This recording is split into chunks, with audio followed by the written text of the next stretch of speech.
제가 이거를 써드린 이유는 이게 시험에 나왔었어요. 실기에 나와서 이걸 써드리는 건데, 자, 언어성 지능하고 동작성 지능이 있다. 근데 첫 번째는 언어성 지능이 높은 거고 두 번째는 동작성 지능이 높은 거예요. 지능이 높은 거다라고 말씀을 드렸습니다. 자, 아주 유의하게 높은 경우를 이야기하는 겁니다.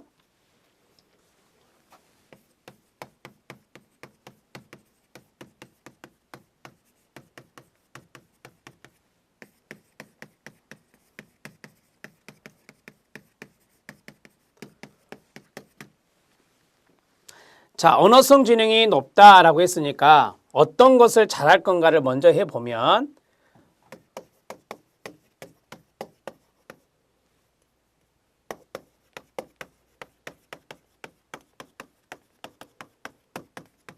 청각 언어적 능력이 발달했겠죠? 네. 그 다음에 경험에 의한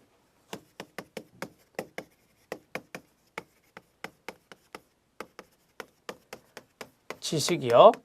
그게 발달되어 있겠죠. 자, 이렇게 하나 딱 생각하시면 되고요.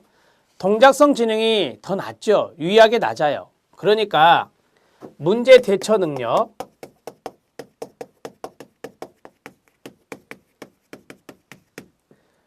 결여되어 있고요.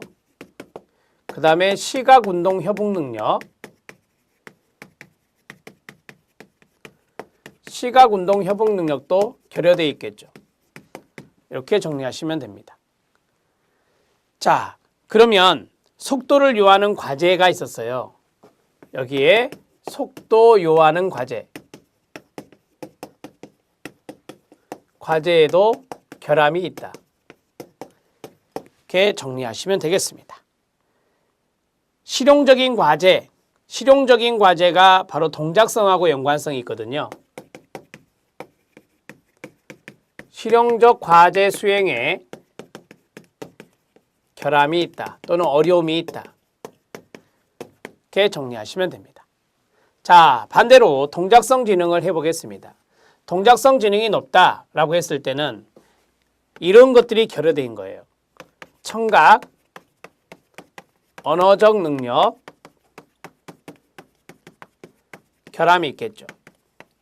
이게 낮으니까. 그 다음에 경험에 의한 지식. 여기에도 결함이 있겠죠. 그러면 거기 있는 대로 읽기 능력이라든지 학업 성취, 읽기 능력이나 학업 성취에 어려움이 있을 수밖에 없습니다. 이렇게 정리하시면 되고요. 그럼 잘하는 게 있을 거 아닙니까? 이쪽에 있는 거. 시각, 운동, 협응 잘하겠죠. 협응 능력이 발달돼 있겠죠. 그 다음에 문제 대처 능력,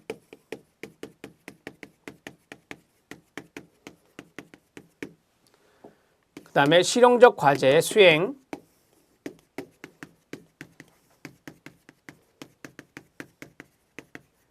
잘하겠죠.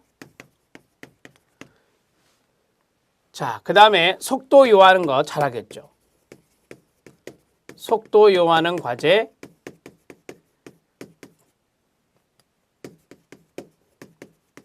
잘함.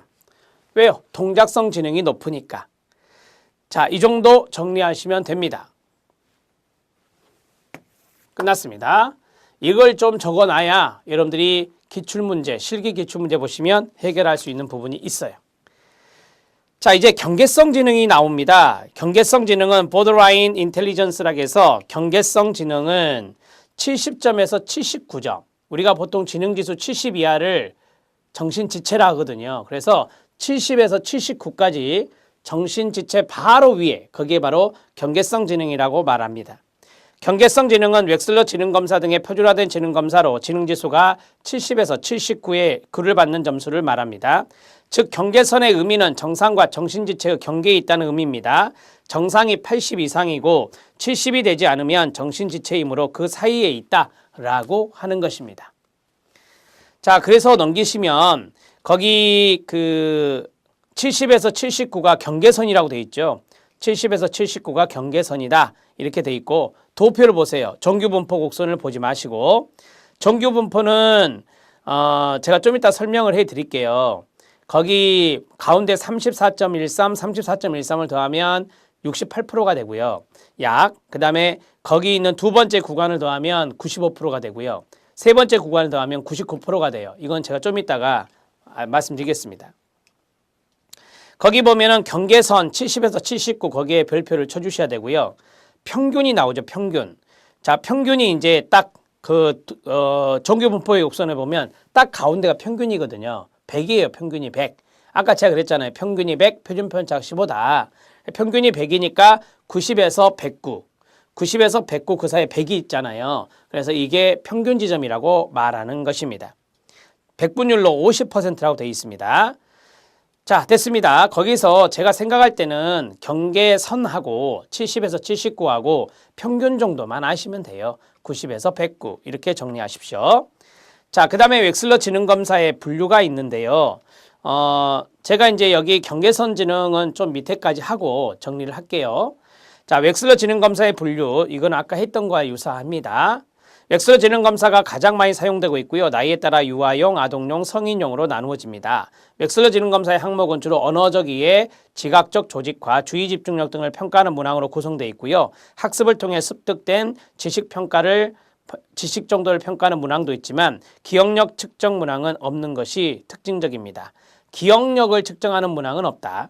그 다음에 검사자의 기술이나 당일 아동의 상태에 따라 측정 오차는 존재하므로 IQ 지수 자체보다는, 즉 IQ 자체보다는 어느 범위에 해당되는지를 보는 게 중요해요. 그래서 위에서 제가 뭐 경계성 지능입니다, 평균입니다 이런 식으로 해석을 하는 거죠.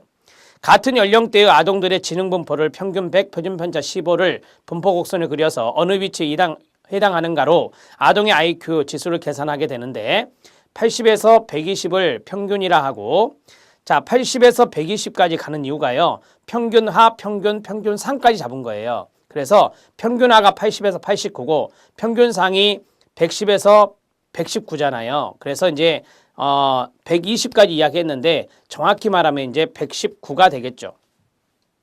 평균이라 하고 70에서 79를 경계선 지능 전체 인구 중에 7에서 7.5% 정도 된다고 합니다. 69 이하 정신지체로 분류한다라고 해요. 근데 이제 우리가 그 장애인과 연관된 장애인의 종류에 정신지체가 있어요.